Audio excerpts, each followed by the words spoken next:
Hello everyone, welcome to the Scumdog's Kennel. I'm your host, Chris Williams, and in today's Cryptid Corner mini episode, today I have a couple of great cryptid stories for you folks. One, a Dogman encounter with a hunter, and another, a farmer sees a Bigfoot. Let's have some fun and read this article first. Yellow-eyed, wolf-like humanoid stalks hunter in state game land 166 in Blair County, Pennsylvania, and read exactly what this hunter had to endure with a literal monster apparently stalking him. Let's get into the article now.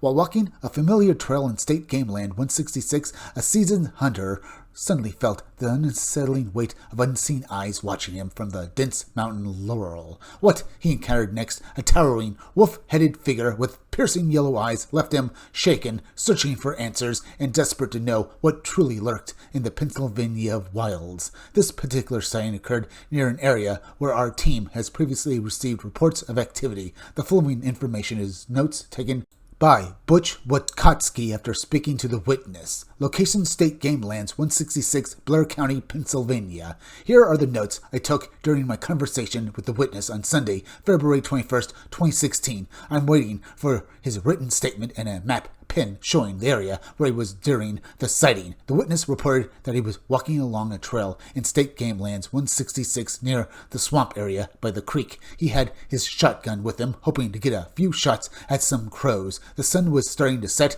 but there was still plenty of daylight left. Once he passed the swamp, he encountered a large patch of mountain laurel that reached heights of 5 to 6 feet. In some places, it was in this area that he began to feel uneasy, as if he was being watched.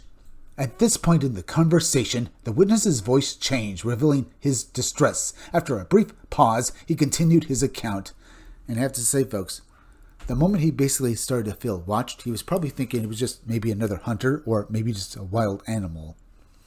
That's probably what he was chalking up to, folks. The thought of actually something inhuman and not just a regular animal probably never actually crossed his mind. Maybe he thought it was Bigfoot in a joking manner, but he probably didn't think he'd ever encounter something like a Dogman, or, for most people, a werewolf, straight out of a horror movie or their worst nightmares. I mean, literally, folks, when people think about these creatures, they only see them or have seen them in their dreams. But this man encountered one for real. So, talk about terrifying. But let's continue with his story. He turned to look over his shoulder at the patch of mountain laurel and noticed something standing among the foliage. As he adjusted his position for a better view, he saw two muscular legs protruding from the laurel. From what he could see, the figure was at least 8 feet tall and was making eye contact with him. When I asked about the color of its eyes, he responded that they were yellow. From his perspective, it appeared to have a wolf-like head and dark gray or black, short, fluffy hair. The creature never broke its gaze as he slowly backed away, visibly shaken.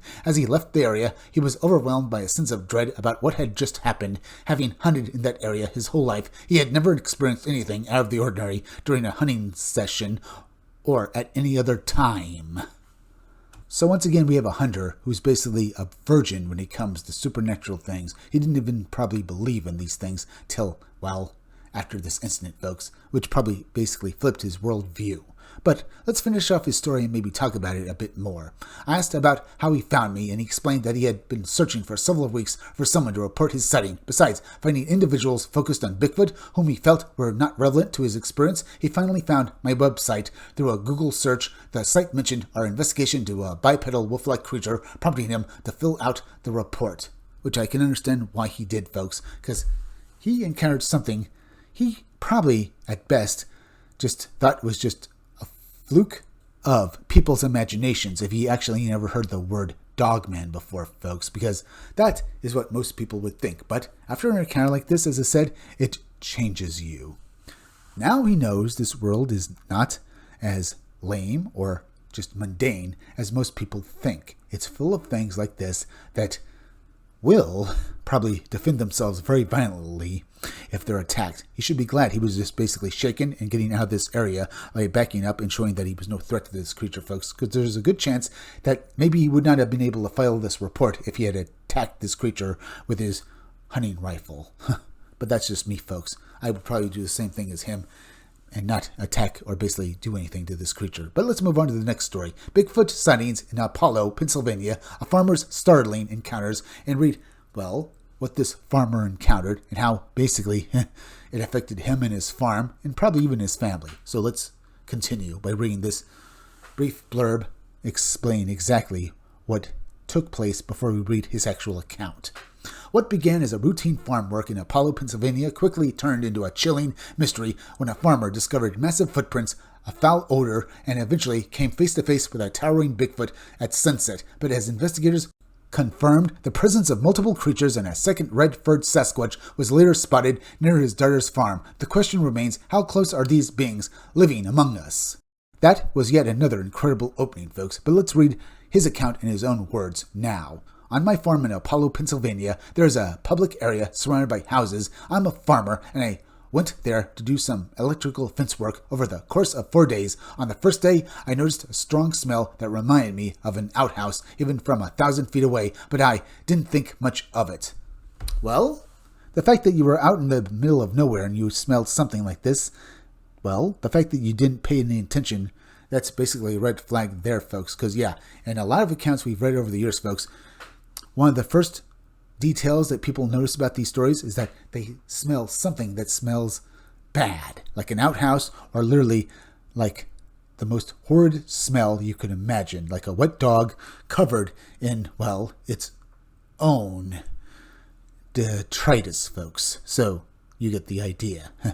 But this guy, he just chucked it to nothing, and that was his first mistake. If I were there, folks, I would have basically thought maybe there was a Bigfoot in the area. Maybe I would have discounted it as basically being a long shot, but I would have definitely looked over my shoulder for any other signs. But let's move on.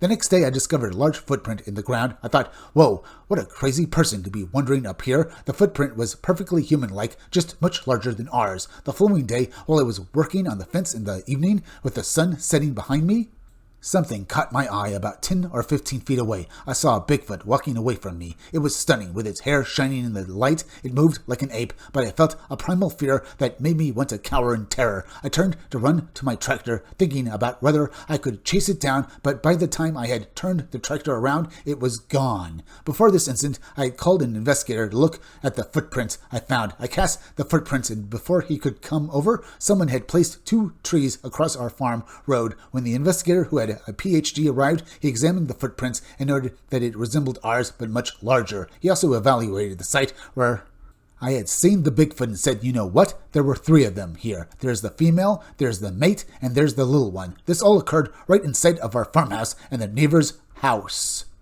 A year or so later, at my daughter's farm, I became aware of a trail in the woods where Bigfoot might walk. While I was out doing some haying and restocking hay, I looked through a small wooded area into another field. I saw a creature with reddish fur walking in the woods. At first, I thought it might be a deer or some briars, but it was definitely a red-coated Bigfoot. I couldn't do anything at that moment, so I told my daughter what I had seen down in the corner of the marsh at the back of the field. Once again, there were people around. This wasn't out in the middle of nowhere. I told my daughter's boyfriend about it, but of course they all laughed. However, he went over to the pub and there were 5 guys there talking about seeing a red Bigfoot, so I knew my eyes weren't deceiving me. I had indeed seen it twice. How about that R? Indeed. Our story is very, very relevant because other people have continued to see these creatures no matter how many people laugh at them. No matter how many people say that they don't believe in Bigfoot, folks, there are others who have seen them. So, indeed, folks, these sorts of things do happen. And what about the first story, folks, with the Dogman?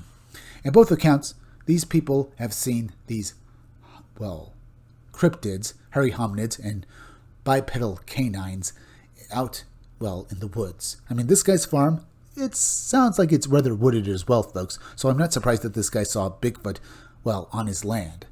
And I'm glad he basically didn't take his tractor and try to run these cryptids down, because I think that would have basically ended very badly for him, or at the very least, I'm glad he did not do it.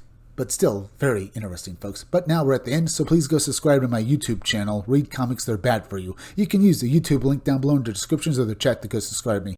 Hit that like button for me. Make sure you're still subscribed. Leave some comments down below. Hit that bell for notifications. Make sure to hit the part of the bell that'll give you all future notifications. And please, share this video out. I'm Chris Williams from the Scumdog's Kennel.